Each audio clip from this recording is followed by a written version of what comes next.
I got these decorations for my wall. This is Better Than Paper white wood. It's kind of soft to the touch too.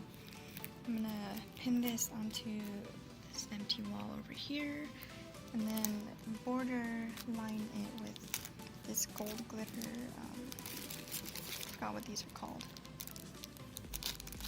These things, yeah. Just right off the bat, this looks like it's a very good quality wallpaper sort of thing.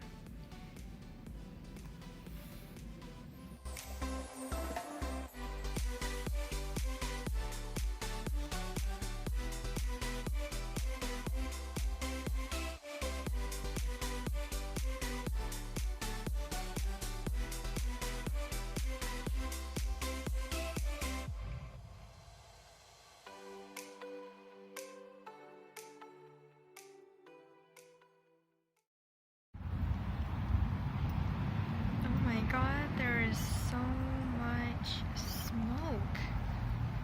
Like the air is like dusty brown and golden.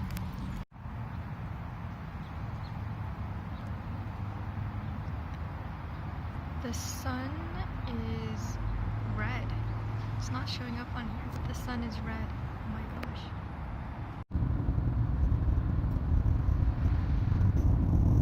So I literally just got out of my car and you can see the smoke in the sky. It's holy. There's so much smoke in the sky. So what I have here is snacks I brought. This is like breakfast food, but the rest are snacks. Got 2 different flavors here. Some coffee. Because good news is I have a fridge in my classroom. Finally got this. It's gonna go on that wall. I just went to the office and I went to the mailroom where they have a stock of some stationery, note cards, papers, and I picked up a few of these note cards. What I'm gonna use them for is to take notes on my students, because I'll easily have access to every student's information. Not only that, I can add to the note card. I can use the note cards to rearrange their Zoom breakout room groups, and it just seems so much more tangible, and I feel like that's very important, especially now since we don't see the students in person. This is the only tangible thing that we have of them, and so these are going to be very precious to me as I update them and continue to develop each of these individual note cards. I feel like it would also be a cute thing to do at the end of the school year to give these back to the students. Yeah, and maybe I can even put a picture that'll help me remember their faces more, since on Zoom I'm kind of like cheating since I can see their names right underneath their video.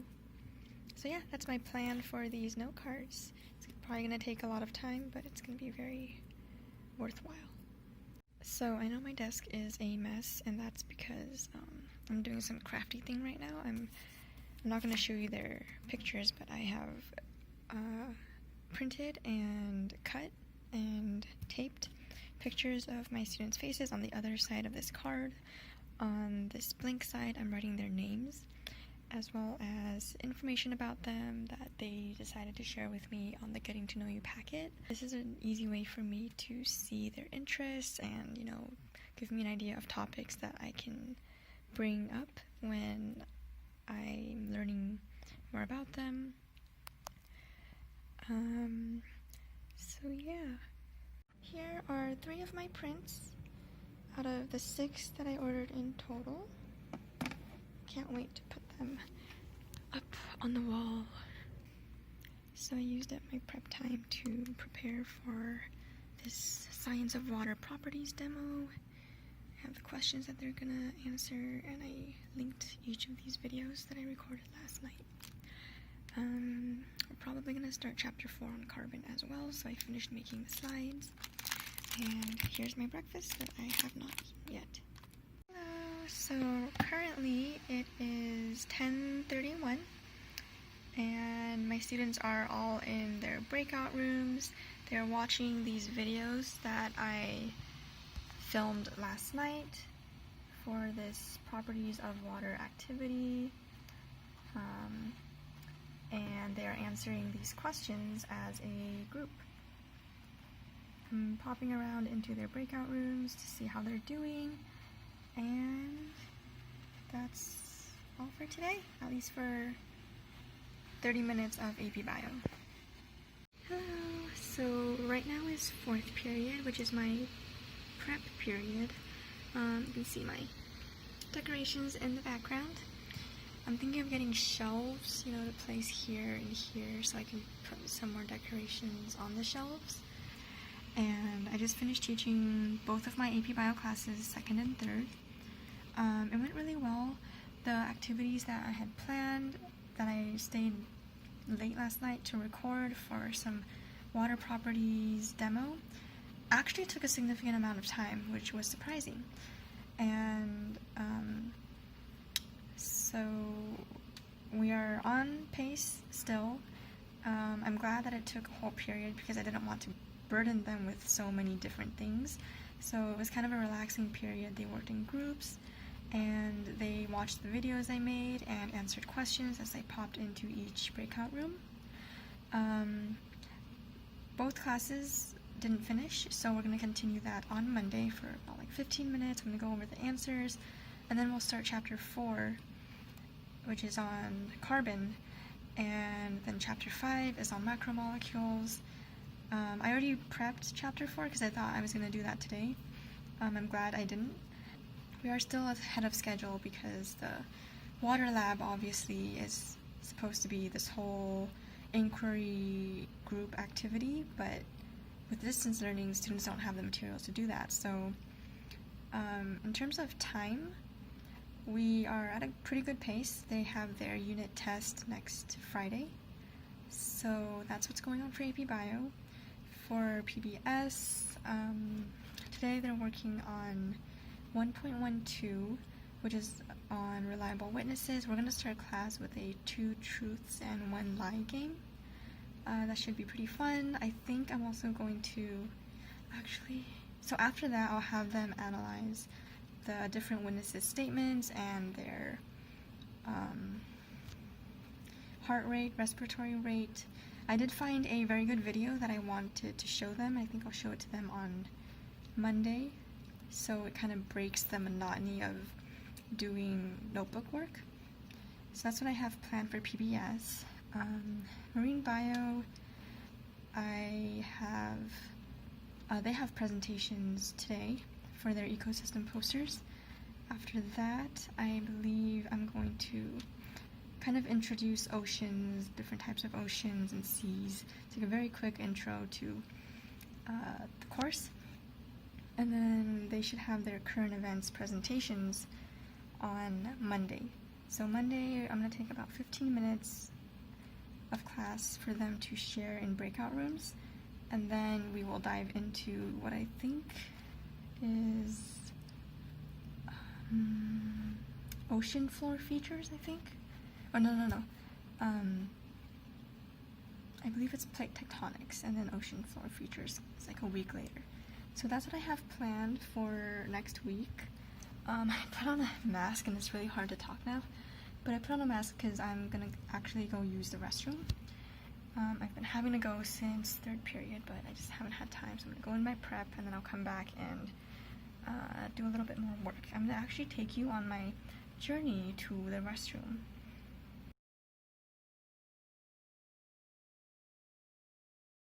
So the great thing about our school being part of a church is that the restroom is actually very clean compared to that of a normal school.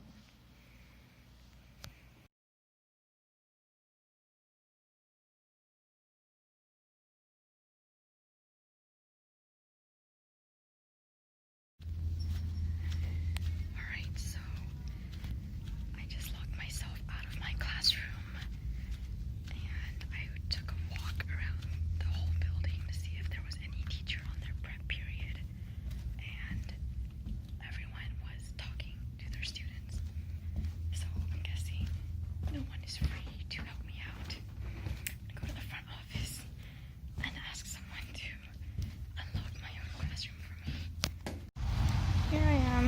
outside, walking to the front office.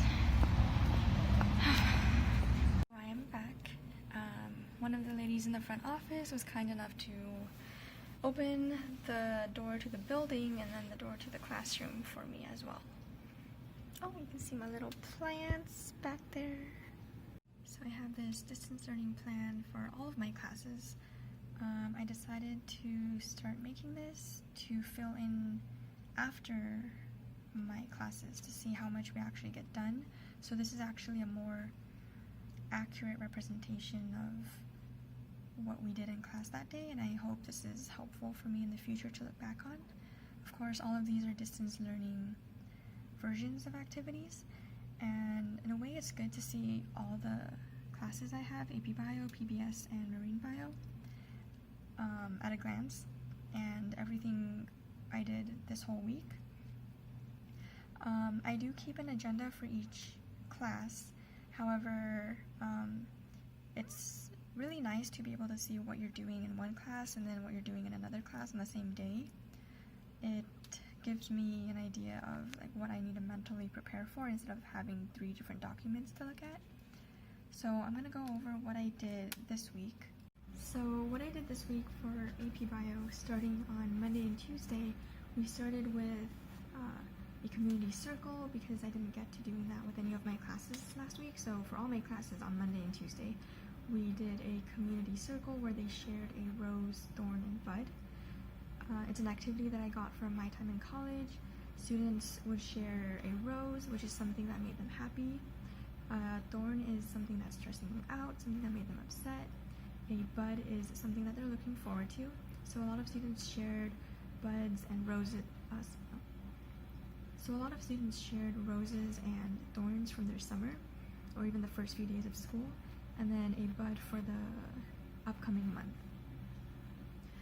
Obviously, a lot of the answers, a lot of what they shared was that they were looking forward to seeing how distance learning was going to be in the fall compared to spring, since in spring it was chaos for students and teachers alike. For AP Bio, I also showed them College Board. So AP Classroom, I made my sections and students were able to join my sections with a code. And that way students can see the progress checks that AP College Board is providing, and it's a good way to keep them on track for the AP exam at the end of the year. And I'm also going to be making my own tests from some of those questions so that they're very aligned with College Board science practices. We finished Chapter 1 on Wednesday and Thursday. We started Chapter 2. Chapter 1 was an introduction, so it was really quick. Chapter 2 was chemistry, so I believe atoms and bonds, and I gave them a break. I remembered to give my students a break on Wednesday and Thursday, and we started Chapter 3, which was on water. We ended with a calculating pH, and so basically calculating acids and bases worksheet on Wednesday and Thursday. That was for homework. We started it at the end of class. It was a very short worksheet. And today we went over the answers before class. Earlier in the video, I already talked about what we did on Friday, which is today. So for PBS, on Monday and Tuesday, we did a community circle. I have a very large PBS class. Both my PBS classes are large, about 30-something students. They would never be able to fit in a classroom, but since it's distance learning, they can fit in a Zoom call at least.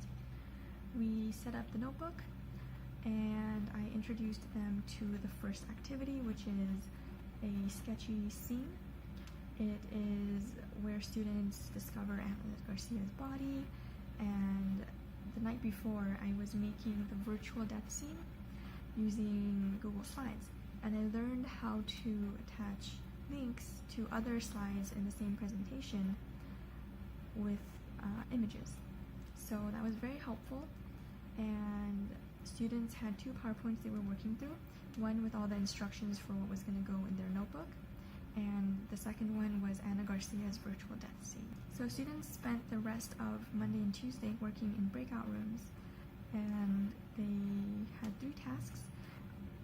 in their notebook that was going to take up, they had 3 tasks in their notebook that would take up 3 pages. The first is notes on the different types of crime scene search methods, and then the second one is a sketch of the crime scene that they'll use the interactive Google slide virtual crime scene to complete. And then they have to make a list of their evidences. The very last thing that they had to do was make an evidence log where they listed each piece of evidence. There's about 9, I believe. And then they had to list questions that they had about that piece of evidence, questions that they would like answered to understand the situation surrounding Ana Garcia's death. The third thing that they had to write was a hypothesis for what happened with each piece of evidence, like how it got there, where they think it came from, how it contributed to Ana Garcia's death. The last column is where they propose tests that they could conduct on each piece of evidence. Students only got through the first part of this activity where they took notes on the crime scene methods because they had to draw a whole chart, and it took them longer than I expected. Wednesday and Thursday we spent for the most part of class finishing those 3 activities I just described. After students completed 1.11 and all the activities in that section, I pulled them all back out from their breakout rooms, and then we had a class discussion where students shared, for example, what type of search method would be most conducive to this situation, and also they shared the different types of evidence, their questions, hypotheses, and proposed tests that they could run. I have to say, when I was popping into the different breakout rooms, it was really nice to see that students were actually very engaged and they were having those discussions about what they think happened. They had a lot of hypotheses, theories about what they think brought that evidence, and the questions. It was just really amazing.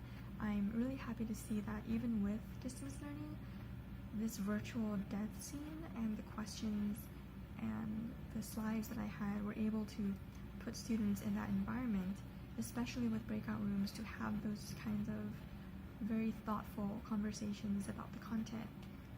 So that made me really happy. After the class discussion, I showed them a video. It was an 11-minute video on processing a crime scene.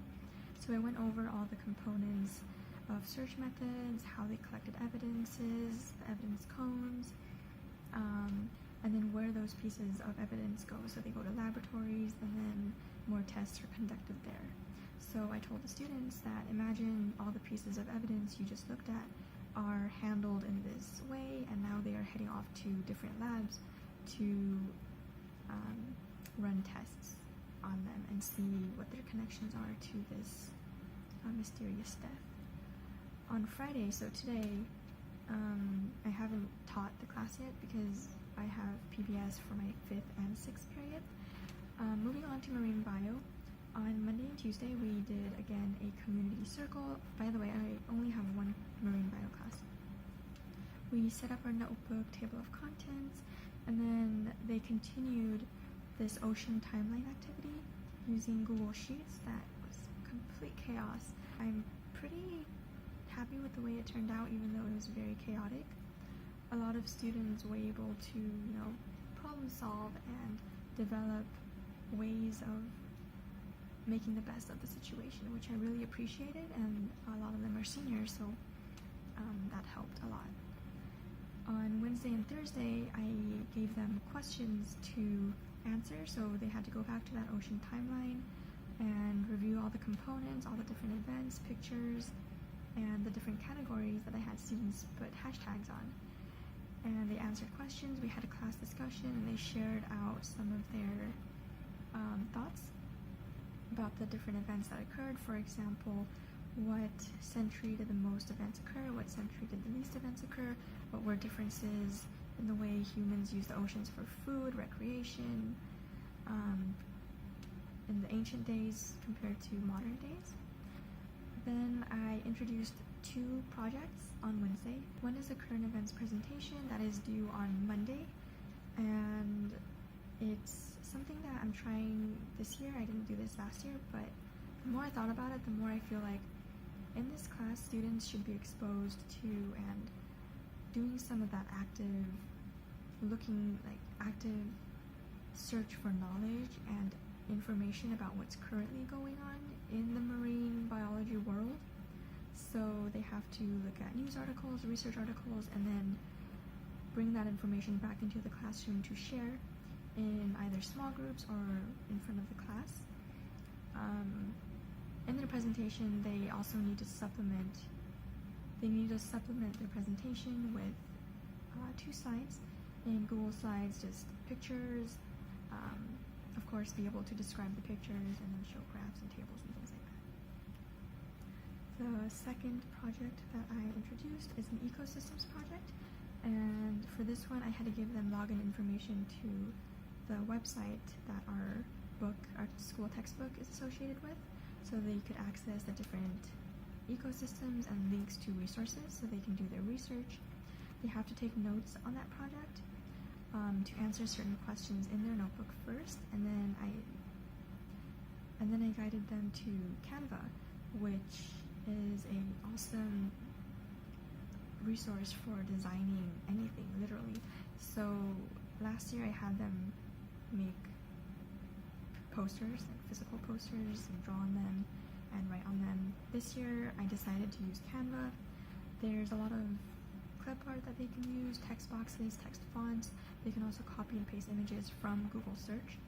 So we'll see how those turn out later today. I'm excited because they are presenting those posters today. I need to get going now and make some edits to the PowerPoint that I may or may not start today for marine bio, and also I think I'm going to make a sort of template for both my PBS and marine bio classes so that they know what is or what should be on each page of their notebook. I feel like it's more visual, it's more helpful, and I know a lot of my students need that, especially with distance learning.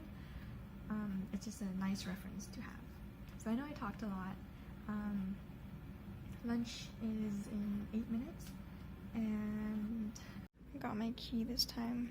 I'm gonna go to lunch, see what they have. This is our lunch area.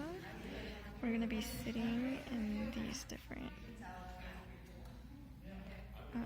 sitting in these 6 feet spread apart desks. Interesting.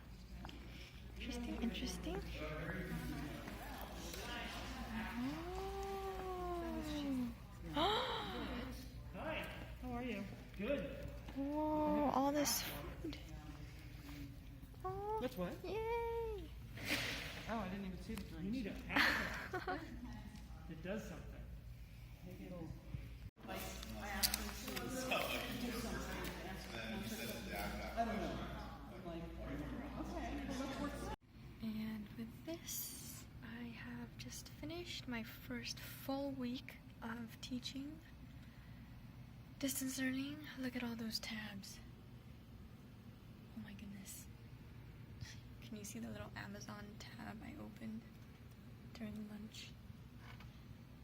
Here's the number of ungraded assignment submissions from just the first week of school. These do not include Google Forms surveys that are not submitted onto Schoology. They also don't include the Getting to Know You packets, most of which I graded last weekend already. I just want to show some of my marine biology classes posters. These are individual posters I had them make on Canva, and they were each assigned an ecosystem. You only see, 7 here. I have about 20 students in my class. Some other students could not share their work, their design on Canva, so they are emailing it to me or submitting it on Schoology instead, but I wanted to show the ones I do see here, which they're beautiful. All of them are beautiful. So I'm really happy with what they did. And I feel like Canva is really an amazing resource and technology for distance learning poster making. So I've just been responding to emails, and I see this newsletter for week 3, which is coming up, and back to school night. I forgot about back to school night, but yeah, this is happening. This note here is a little comforting, I guess, especially this part. I don't know how to feel about having all of my lessons being recorded and accessible. But yeah, this is good to know.